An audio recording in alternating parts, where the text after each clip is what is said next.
Қайырлы күн, құрметті оқушылар. Қалдарыңыз қалай? Әуелі сабақты бастамай тұрып, мына каналға жазылып қойды ұмытпаңыз. Және жанындағы қоңыраушаны басып қойыңыздар. Бүгінгі біздің сабағымыздың тақырыбы жазбаша көбейту және бөлу алгоритмін қолдану, бекіту. Оқулықтың 90-91 беттері. Оқушылар, бірінші тапсырмаға қарайық.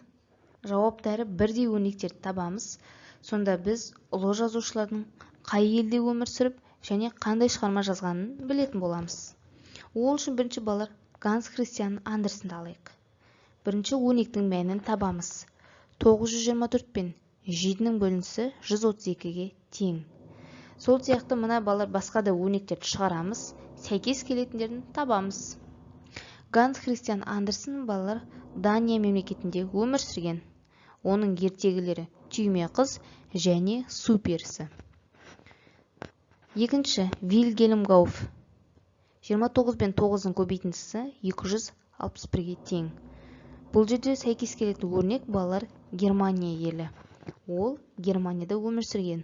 Оның ертегілері Кішкентай Мук және Ергежейлі мұрын. Екінші тапсырмада балалар амалдардың орындалу тәртібі бойынша есептерді шығарамыз. Бірінші бұл жерде балалар көбейту амалы жүреді. 171 мен 4-ті көбейту аламыз. Екінші 329 пен 2-ні көбейту аламыз. Үшінші азайту амалын қолданамыз.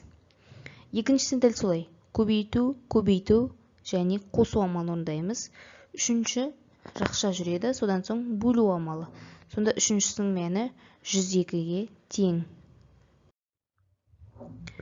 Келесі мәтін есеп 5-ші есепке қарайық. Болатта барлығы 800 теңге бар. Ол 245 теңге тұратын 3 ертегілер кітап сатып алды. Болатта қанша теңге қалды?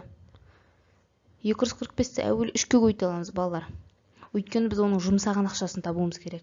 Сонда ол 735 теңге ертегілер кітабына жұмсады. Оның 65 теңгесі қалды. Келесі есептің әсі 456 теңгеден тұратын 2 кітап және сол кітаптарға 88 теңгеден бет белгілер сатып алу үшін қанша теңге қажет? 2 кітапқа 450 теңгеден 2 көбейтеміз және сол 2 кітапқа 88 теңге бет белгі, демек 88-ді 2-ке көбейтеміз. Балалар, есеп 3 амалмен шығарылады. Күрделі есеп. Есебіміздің жауабы 1080 теңге қажет. 1088 теңге қажет. Келесі ең соңғы балалар 6-шы есеп.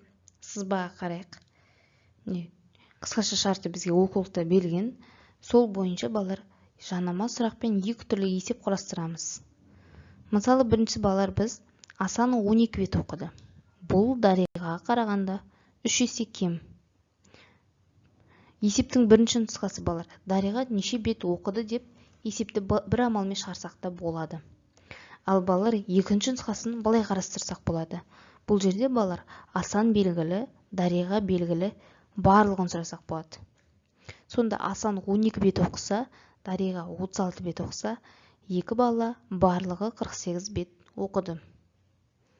Сабақ аяқталды. Сау болыңыз балалар.